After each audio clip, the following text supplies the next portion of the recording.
Are we actually being lied to by the royal family? And if we are, how far back has this gone? Are we being lied to about Harry and Meghan?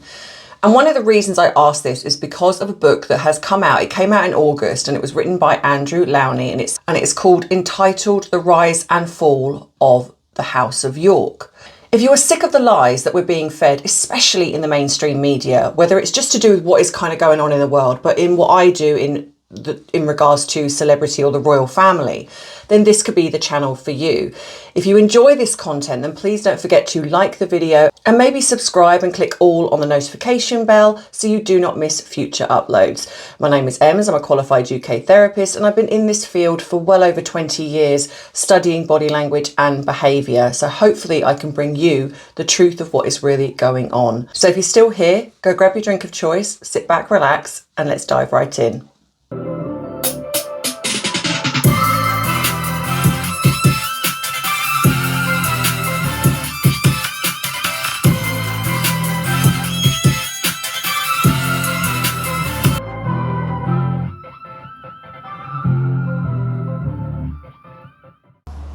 So hey everyone, so I was sent this interview, a subscriber sent me this interview, and it piqued my interest again.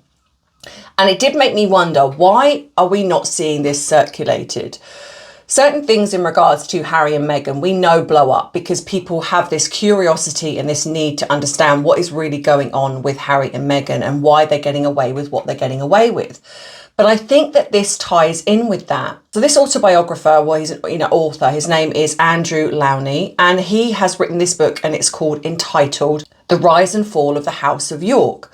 I'm not sure if I ever feel they rose, but people have their own feelings in regards to Andrew. Now, I know a lot of people support Andrew because of his military background, and I absolutely get that.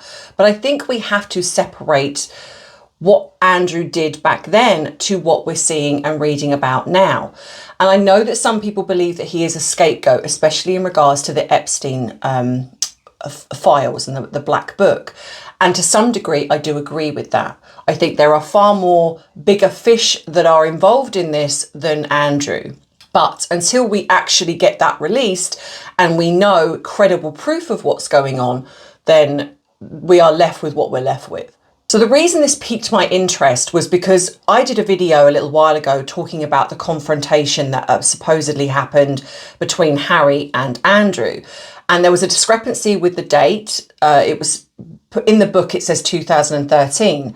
When Harry and Meghan were not dating in 2013, they started dating in 2016. Now, I do believe they met earlier, and I think a lot of you agree with me where it comes to that. So it seems that Harry and Andrew had this altercation. Harry gave Andrew a bloody nose, but it was regarding Meghan.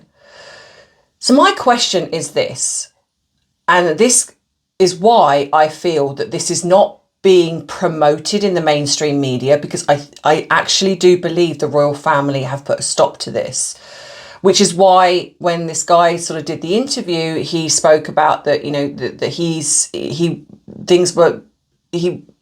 was being sort of discredited in ways. People were being told they weren't allowed to talk to him. He said he was mid-interview with somebody and they'd receive a text, and that person said, "I'm really sorry, I've got to stop this. I'm not allowed to talk to you anymore." But there's transparency behind the scenes, but just never to the public. Yes, I think the way the royal family operate is, they're fine to do what they want until they're caught, and then they come up with excuses. And time again in the book, they would be caught out. They would say this is a breach of something, or write a legal letter or whatever. And then when they were forced to see that actually there was quite a lot of email evidence to support something, they would then back off or do something else. But you're absolutely right. The mainstream media, royal media, is all part of the royal rota. They, the deal is that they will get access and be given a few tidbits. But, there are certain subjects that are off limits. But it's interesting that now there are so many other people that have platforms, and like, for example, I can interview you and I'm not in the royal rota and you're not in the royal rota, and we can shed light on these things. And I don't think the monarchy ever envisaged this almost happening, because they have owned the press in many ways for so long. And we saw it clearly with the Epstein letter this week. You know, what she says in public and how she acts in private are two very different things. There's complete hypocrisy and cynicism in the way she operates. So, you know, as you say, if by pulling the whole thing together, you see the pattern of behaviour. And I don't think this is the end of Sarah Ferguson. I mean, she will perhaps try and play the victim card. The cancers come back. You know, she didn't know what she was doing, and well, she's already tried to blame her, say she was protecting her daughters, and saying she was going to be sued for defamation, and all sorts of excuses. And she kind of just makes it up on the hoof. And you're right, the mainstream press don't want to go there, and so we kind of get involved with a little bit of tittle tattle and salacious stuff, with actually going to the heart of it, which is this, as you say, financial corruption at the heart of the royal family. I find it incredibly frustrating as well, because I really truly believe that the Prince and Princess of Wales, I think they will do an incredible job at the right time, and I think they are transparent and honourable, and I have full faith in them. But the way things are going, they are going to one day be handed a monarchy that is near disrepair, because the drama and also the really sinister side of all of these accusations come at a time as well when there's no trust with our government, and so our royal family, you know, there's a real lack of trust there as well. Yes, no, I think it's a very dangerous position we're in. You know, I think it's why William is so keen to deal with the Andrew problem, and to a certain extent the Harry problem, because he wants, in some ways, a clean slate. It'd be much easier for King Charles to deal with all this, and then when William comes, you know, the problem is no longer there. I think he's quite a weak man. I think he perhaps gave assurances to his mother that he would ensure Andrew was okay. But that's slightly different between being okay and this. I think there's the fear that they have secrets that they may sell and reveal, particularly working through a third party, a sort of Andrew Morton figure. So, you know, it's always better to keep them close in case, you know, something does emerge. So the way I look at that is, if that's happening, why? If you've got nothing to worry about and you are fine, why would there be these legal letters being sent out? Why are people being told, why are people being silenced to not speak about it? And then we have this connection with Meghan, and a lot of people have said, myself included, that there was a connection between Andrew and Meghan back in days when apparently Meghan was classed as a yacht girl. Now, of course, most of this has been scrubbed from the internet, and a lot of the things that we've sort of seen or heard has been hearsay, etc.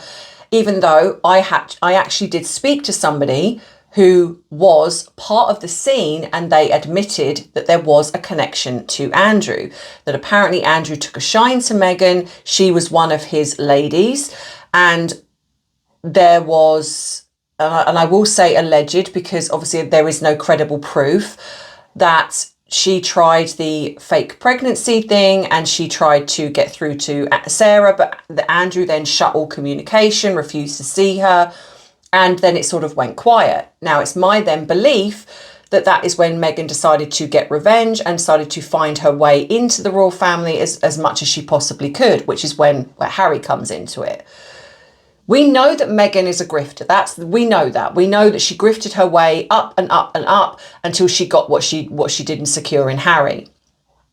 We also know that she'd spoke about being friends with one of the York sisters. I do not believe that was the case. I think that she mixed in the same circles. She probably saw Eugenie or Beatrice at Soho House, which was why she then manoeuvred herself with the Mulroneys, and she dated Corey Vitiello, who was a celebrity chef. So she manoeuvred herself in a way to get closer to Harry. So we kind of know that. But this starts to make a little bit more sense. So when you have this altercation that happened with Harry and Andrew, and I absolutely do believe this happened, because again, no, this author has not been sued. Harry has denied it and apparently sent a legal letter to say, I'm denying this to the Mail, but nothing has been sent to this author. You know, I want you to take this out of the book. I want you to do a retraction, whatever it is, nothing. Harry just denying it. So that tells me it happened. Now, do I think it happened in 2013? I think probably there was 2 altercations and it's just got misconstrued or confused in the book of the timeline. But also, is it possible that Harry met Meghan earlier? Yes, possibly. But anyway, the fact is this happened. So then that begs the question, why? Of all the people that Harry has ever dated, why would Andrew take a staunch stance against Meghan? Why would that bother him? Of all the people that Harry has ever dated, why Meghan? Why is he so bothered by Meghan? And so that then brings into question that did he know her? Because so then I think that there lies the connection. He was bothered by Meghan because he knew Meghan. You have the fact that Meghan, jokingly, it was mentioned in the book that she didn't know who Andrew was. Even if you had no connection to Andrew, you would still know who Andrew is. If you're in the inner circle of the royal family, you are not going to think that Andrew is a butler. You know, his face is everywhere. So I think her acting as if she doesn't know him, another clue to the fact that she did know him. The fact that Andrew was so against Harry and Meghan that he knew her. He called her an opportunist, which she is. Why would he be so against their relationship if he didn't have anything to do with her and didn't know her? He wouldn't care. He would be one of the ones that would just be, well, he's dating her, we'll welcome her in, we'll try and be nice. But no, he was dead against it, to the point where Harry attacks him, allegedly, and gives him a bloody nose. So you have that. You then have that Meghan was being called as a witness in the Virginia Giuffre case. And the write-up about that was that Meghan had that they believed that Meghan had inside information in regards to Andrew. Why? There were plenty of people that knew the royal family, plenty of people that have dated Harry or dated people within the royal family. Why Meghan? Again, another connection. So you have this book being written. It says in there that, you know, there's obviously connections with Meghan. Now, could it be that Meghan, pillow talk between her and Andrew, that Meghan knew things about Andrew? And could that be then the leverage? Now, we know, we're not stupid. We know, and I do apologise. I know some of you say that I get repetitive on my videos. I get very passionate about this, and sometimes I do kind of forget what I'm talking about, and so I repeat things. But regardless of that, we know that they're lying about the children. We know that. Whether you believe that they have children, that they're not Meghan's, that there are 2 children not Meghan's, or there are 2 children and one of them is Meghan's and one of them isn't, or there's no children whatsoever, whatever it is that you believe, there is still a lie being told. And the royal family have to be going along with that lie. Meghan and Harry are not powerful enough within themselves, especially not in the beginning. They might have people that they've got some powerful friends now, maybe, I don't know, or they're being puppeted or whatever it is. But in the beginning, they didn't.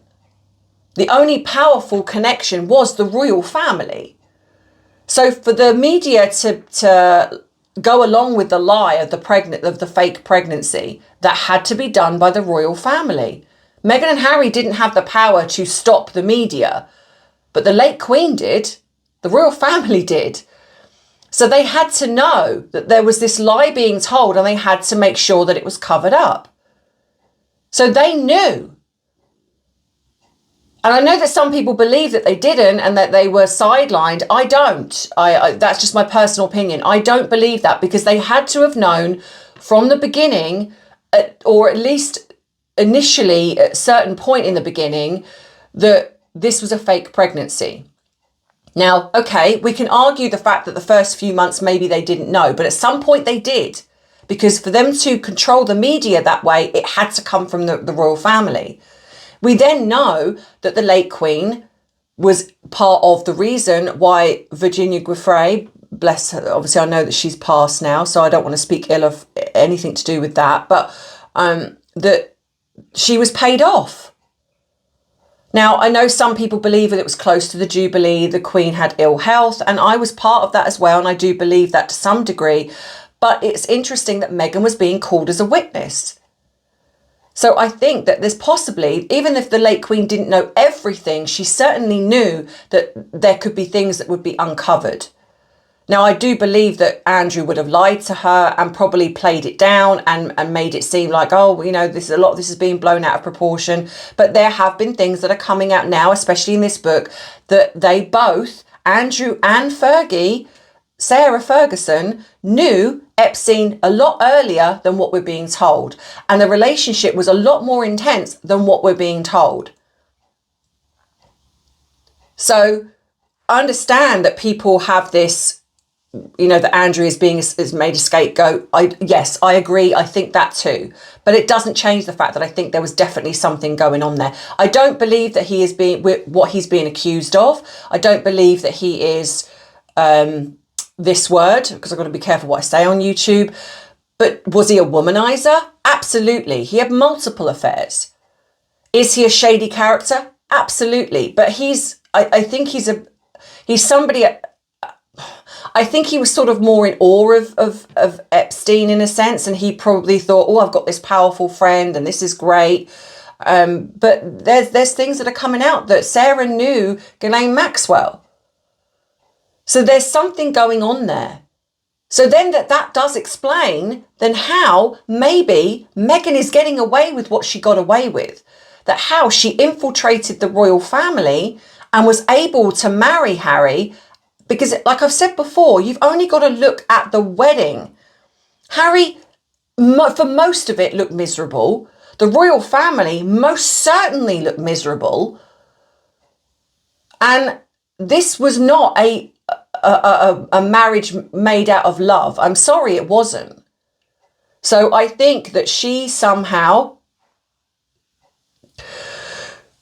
got to Harry probably through sex and probably, like I said, swung from the chandeliers and he loved it. But I think at certain points he probably then started to get bored of her. She needed to secure the relationship very quickly.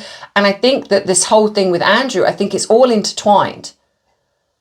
Now, I know that seems like this could be like a massive conspiracy theory, but when you start to put the pieces of the jigsaw together, it paints the picture. The connection with Epstein, the yacht girl, the fact that she was connected to Andrew, the fact that Andrew felt the need to be angry with Harry in dating her.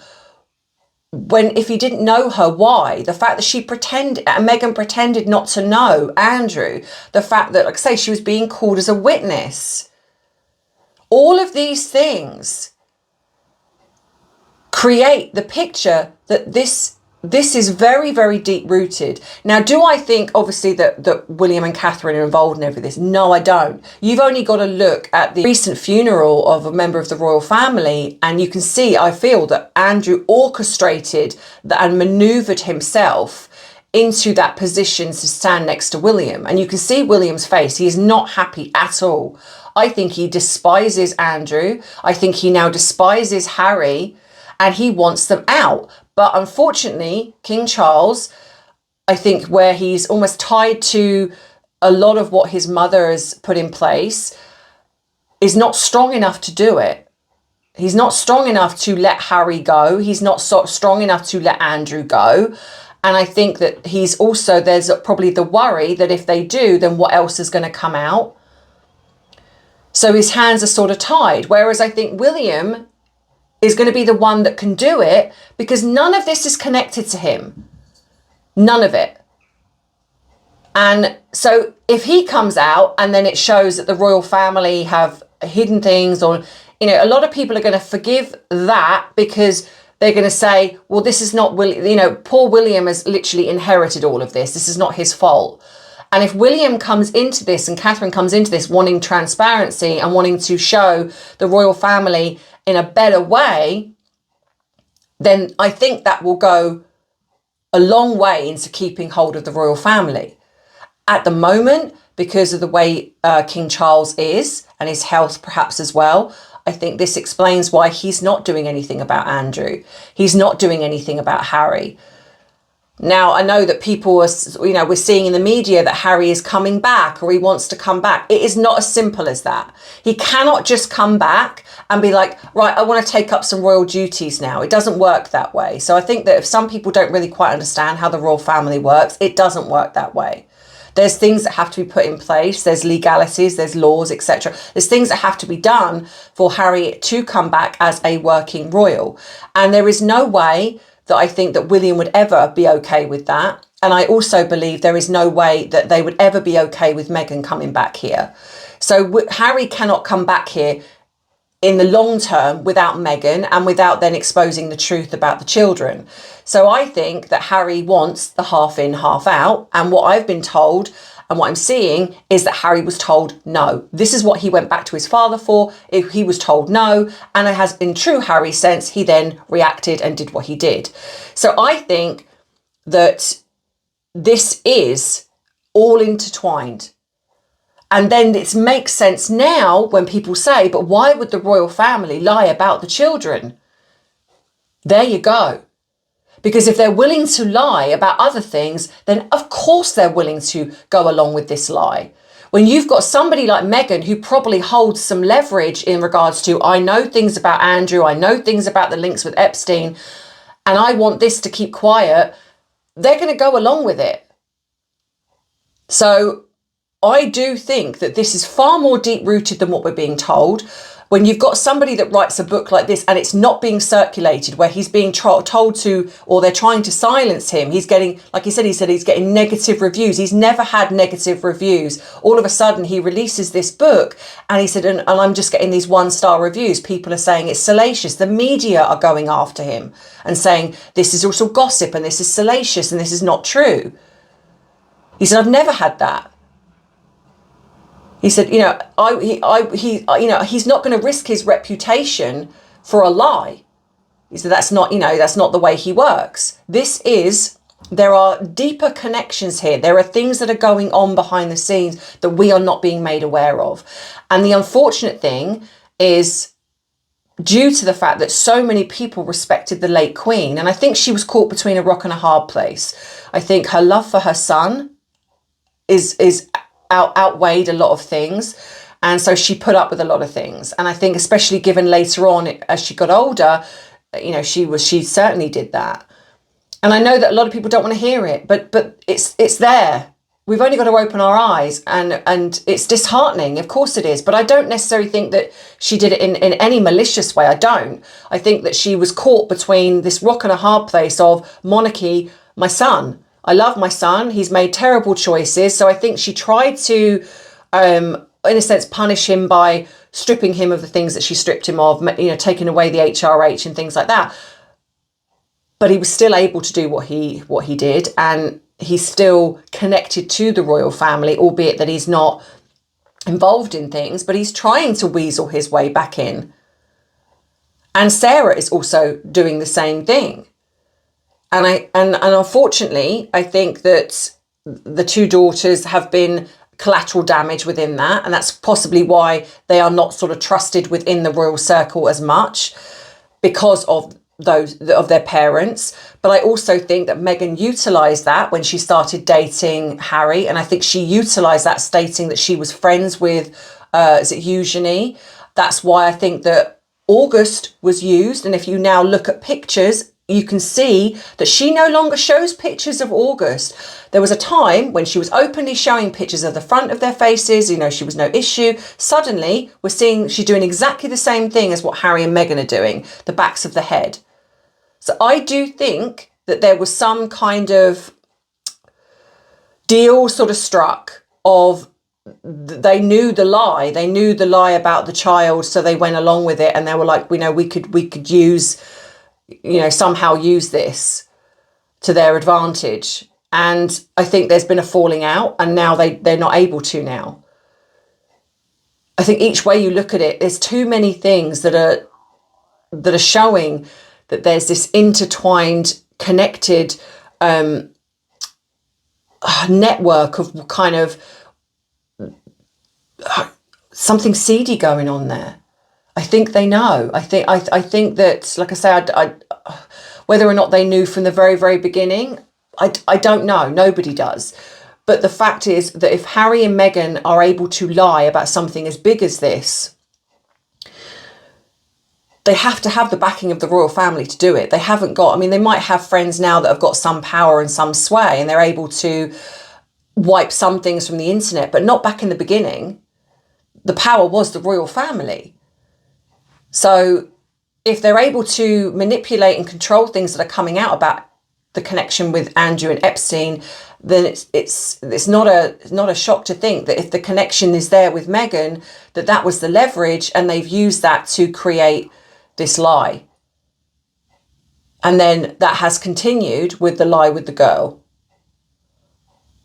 And it's disheartening. It's disheartening to think that the royal family are that way inclined. But I'm holding hope for William and Catherine, because I think that they are the light in the darkness. They are a beautiful family. I think William absolutely wants transparency with this monarchy. I think he wants to be done with Andrew and Sarah. And yeah, and I think that, yeah, well, that's just what I think anyway. But let me know what you think in the comments. What are your thoughts? What are your opinions in regards to this? And like I said, I will put the link to the interview in the description box, and even go across and buy the book if that's what you're interested in, because I think this guy is being silenced, if you like, but he's not being sued, which is interesting, isn't it? And, you know, so Harry and Meghan can deny things all they like, but if you're not being sued, and we know how litigious they are, so if they're not suing, maybe ask the question why, like they didn't sue Tom Bower. They haven't sued Lady C. So it's not a far stretch to think that that these things that are coming out, more and more people want the truth. Well, I know I do, and I know that you guys do. You know, we want the truth. I'm sick and tired of the lies. And it's very disheartening to me to kind of think that this does run a lot deeper. And I do feel that Meghan knows things, and that is potentially why, on how she got her foot in the door and how she's getting away with what she's getting away with, and why they're still together. I think that the royal family probably believe that if they get divorced, then she could be like a runaway train and she could say whatever she wants. But under the umbrella of the royal family, they can control the narrative. But I don't know. But let me know what you think in the comments. Thank you ever so much for everyone who's supporting the channel. I really do appreciate it. If you want other topics, then please go ahead and support Bite Size Tea, because I won't just be doing Harry and Meghan over there. I will be doing other people as well, exploring body language behaviour to help you understand things a little bit better. If you have ideas of what you would like me to talk about, please drop them in the comments. Yeah, keep this channel going. And I hope you have a wonderful rest of the week. I will be looking into the Spencer family name in the next video, unless Harry and Meghan do something that I really do need to talk about, because I do want to discuss what I think is kind of going on there and why they would want to change their name and the connection with Diana. So if you don't want to miss that, don't forget to subscribe and click all on the notification bell. Hit that like button on the way out before you leave. And yeah, I will see you in the next one. So have a great rest of the week, and I'll speak to you very, very soon. And as you know, I love you, I appreciate you, but most of all, I respect you. Take care. Bye-bye.